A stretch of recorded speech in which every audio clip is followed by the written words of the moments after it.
Lobo watched the Hanuman movie with St. Joseph boarding school students. Michael says such movies teaches lot of things to kids.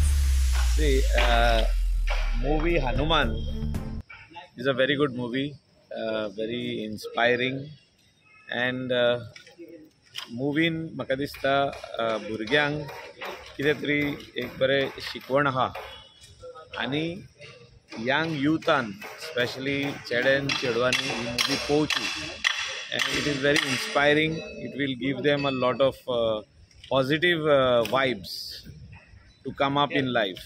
आणि आयज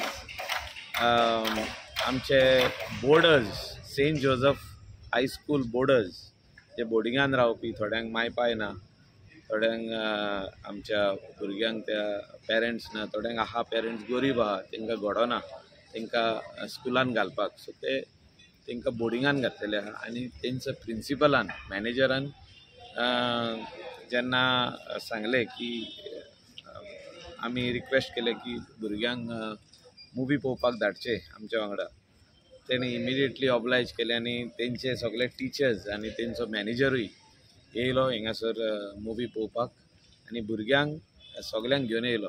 जे आनीक एक बस little फ्लावराची तेंच्यांनी मागोवन घेतली on request आनी they all came 55 boys to see the movie. I was very happy and touched that they came, all of them, to see the movie, and it is very good. This thing, like small kids who have never seen Inox, boardingan hate tenka कोण ना, फाटल्यान फुडल्यान कोण ना, तेंका देवूच आहा आनी आयज देवानूच तेंका मुवी पळोवपाक धाडले आनी आमकां एक ऑपॉर्च्युनिटी मेवली तेंच्या वांगडा बसपाक.